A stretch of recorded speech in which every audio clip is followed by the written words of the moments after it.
সকালবেলায় আমাদের আশ্রমের মন্দির যে খুলেন পাশের বাড়ির আমাদের দীপালি দিয়ে আমাদের ভক্ত, উনি সকালবেলায় আসছেন, এসে মেন দরজা খুলতে গিয়ে দেখে এটা তালা ভাঙা। উনি ওটা খুলে ভিতরে ঢুকছে, ঢোকার পরে দেখছে প্রণবী বাক্স দুলনা ভাঙা, ঠাকুর ঘরের দরজা ভাঙা, এবং ঠাকুর ঘরে গিয়ে দেখছে আমাদের যে শোকেসটা আছে এটাও ভাঙা। তখন তিনি চিৎকার দিছে, যে আসলে ওনার ছেলে বলছে যে তাড়াতাড়ি আয়, আশ্রমে চুরি হয়েছে। ছেলের সঙ্গে তাড়াতাড়ি আসলো এবং আসার পরে দেখলো যে ঘটনা ঠিকই চুরি। তখন উনি আমাদের কেশিয়ার মহাশয় নেপাল বাবুকে ফোন করছে। ফোন করার পরে উনি দৌড়ে আসছে এখানে। আসার পরে উনি সবাইরে ফোন করছে এবং আমাদেরই একজন কলিগ দুর্গা সে আমাদের ফোন করছে।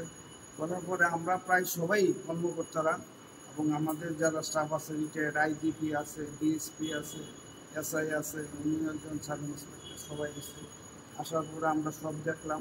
দেখার পরে আমরা শ্রীনগর পিএসসি ইনফর্ম করলাম, ওসির কাছে ফোন করলাম, সঙ্গে সঙ্গে পিএসসিরা লুটাইছে, তারা ইনভেস্টিগেশন করছে। আমরা গেছি এখানে, গিয়ে সেটা তাদের কাছে এফআইআরের কপি দিচ্ছি এবং তাদেরকে দিয়েছি পুরোটা ইনভেস্টিগেশন কাইন্ডলি করবেন আর আমাদেরকে এফআইআরের কপিটা দেবেন, কারণ আমরা বেলুর মঠে এই এফআইআর কপিটা পাঠাবো।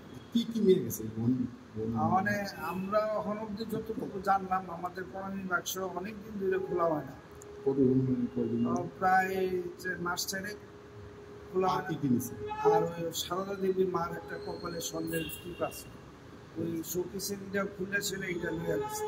আর ভিতরের জিনিস যা আছে সব উলট পালট লন্ড বন্ধ করছে। মনে হইতেছে মার সারদা দেবীর টিপটা যেহেতু নিছে, মনে হইতেছে চুল জানে, কারণ নাইলে এটার ভিতরে টিপটা আছে সে কিভাবে জানবে, এটা আমরা সবাই জানি না। কিন্তু চুলে কাপড় চোপড় কিছু লাগছে না, কিচ্ছু না, যা আছে তাই এসেছিস, শুধু টিপটা নিছে। আর প্রণবীর ব্যবসার টাকা দিয়ে দিয়েছে।